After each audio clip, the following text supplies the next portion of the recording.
A ver, ¿cómo podemos razonar juntos en un mundo que parece cada vez más roto, más fracturado?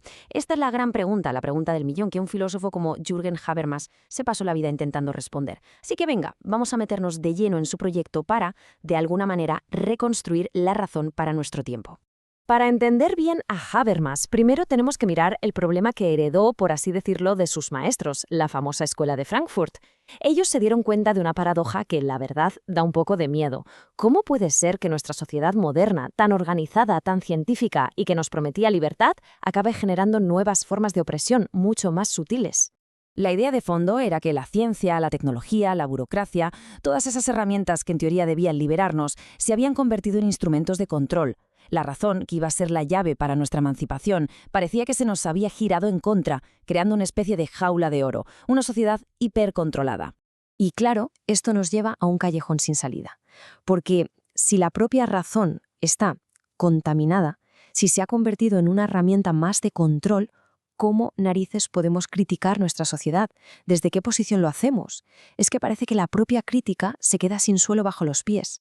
El meollo del asunto, para ellos, es que la razón se había reducido a un simple cálculo, a lo que llamaban racionalidad instrumental. O sea, se convirtió en una experta en encontrar la manera más rápida y eficiente de conseguir un objetivo, pero era completamente incapaz de pararse a pensar si ese objetivo era bueno, si era justo o si merecía la pena. Había perdido toda su capacidad para cuestionar, para criticar. Y es justo aquí donde Habermas da un giro de guión genial. Para rescatar la crítica del pozo en el que estaba, propone algo que lo cambia todo. No hay un solo tipo de razón, hay dos. Y esta idea, de verdad, es la clave para entender todo su pensamiento.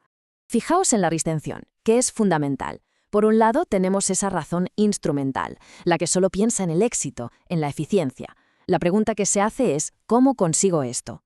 Pero por otro lado, y aquí está la novedad, existe una racionalidad comunicativa, que no busca el éxito, sino el entendimiento mutuo. Su pregunta es radicalmente distinta. ¿Cómo podemos ponernos de acuerdo? Y esto, claro, se traduce en dos maneras de actuar en el mundo. Por un lado, la acción estratégica. Pensad en la publicidad. Se usa el lenguaje para influir, para conseguir algo. Los demás son un medio para un fin. Y por otro, la acción comunicativa, como un debate en clase o una charla entre amigos. Aquí el lenguaje es un espacio para dar argumentos, para escuchar y para buscar un acuerdo. Los demás no son medios, son interlocutores. Ojo, el problema no es que exista la acción estratégica, es necesaria. El problema es que lo colonice todo. Vale, entonces, ¿dónde encontramos esta razón comunicativa? ¿Hay que buscarla en algún libro de filosofía antiguo? Pues Habermas dice que no, que está en un sitio mucho más cercano, en algo que usamos todos los días a todas horas. El lenguaje. El potencial para un mundo más justo y racional ya está ahí, escondido en la forma en la que hablamos. A ver, según Habermas, cada vez que hablamos en serio con alguien, de forma implícita, sin darnos cuenta, estamos haciendo tres promesas. Primero, una pretensión de verdad. Damos por hecho que lo que decimos se corresponde con la realidad. Segundo, una pretensión de rectitud, que lo que hacemos o proponemos encaja con las normas sociales que compartimos. Y tercero, una pretensión de veracidad, que estamos siendo sinceros, que de verdad pensamos lo que decimos. Y aquí está la magia de todo esto. Como cualquiera de esas tres promesas puede ser puesta en duda por nuestro interlocutor, alguien nos puede decir, oye, eso no es verdad, o eso no está bien hecho, o creo que no estás siendo sincero. El propio lenguaje ya lleva incorporado el mecanismo para la crítica racional. La razón no está perdida, está en el corazón de nuestras conversaciones. Bien, pues con esta herramienta tan potente en la mano, Habermas nos pinta el gran drama de la sociedad moderna, que para él es un conflicto, una lucha entre dos maneras de organizar la vida social.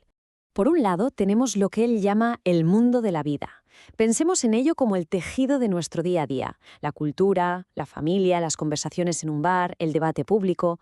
Es el terreno donde nos comunicamos para entendernos, donde se forjan nuestras identidades y se transmiten los valores de una generación a otra. Y en el otro lado está el sistema. Esto se refiere a las grandes estructuras impersonales, la economía de mercado y la administración del Estado. Aquí las cosas no se coordinan hablando, sino a través de medios como el dinero y el poder. Y ojo, el sistema no es el malo de la película, es absolutamente necesario para que una sociedad compleja como la nuestra funcione. El problema, y esta es la tesis más famosa de Habermas, llega con la colonización del mundo de la vida. ¿Y qué es esto? Pues ocurre cuando la lógica del sistema, la eficiencia, el cálculo, el beneficio, el control, empieza a invadir y a dominar áreas de la vida que deberían regirse por la otra lógica, la del diálogo y el entendimiento.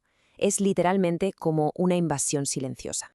Y ejemplos de esto, por desgracia, los vemos por todas partes. La educación, que se reduce a rankings, a métricas de rendimiento, en lugar de a la formación de personas. La sanidad, que a veces parece más preocupada por los costes y los tiempos que por tratar al paciente como una persona.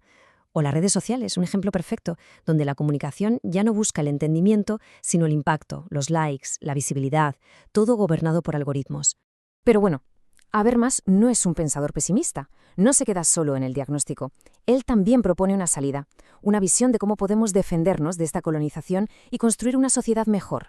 Y su respuesta pasa por la democracia. Su gran propuesta aquí es la ética del discurso. La idea, en el fondo, es muy potente. Una norma moral o una ley no es justa porque lo diga un rey, un dios o una tradición.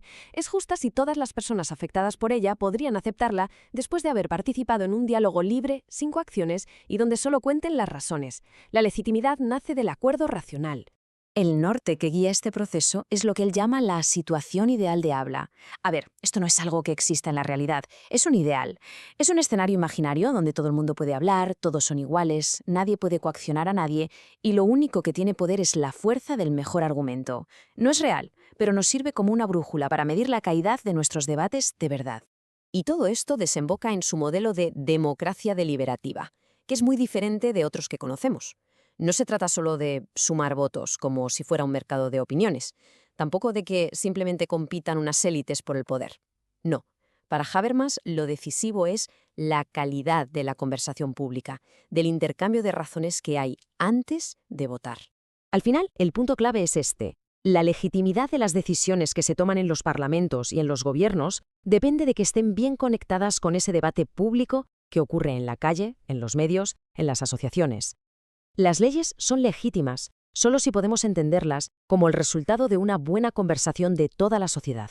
Y esto, claro, nos deja con una pregunta final que es más actual que nunca.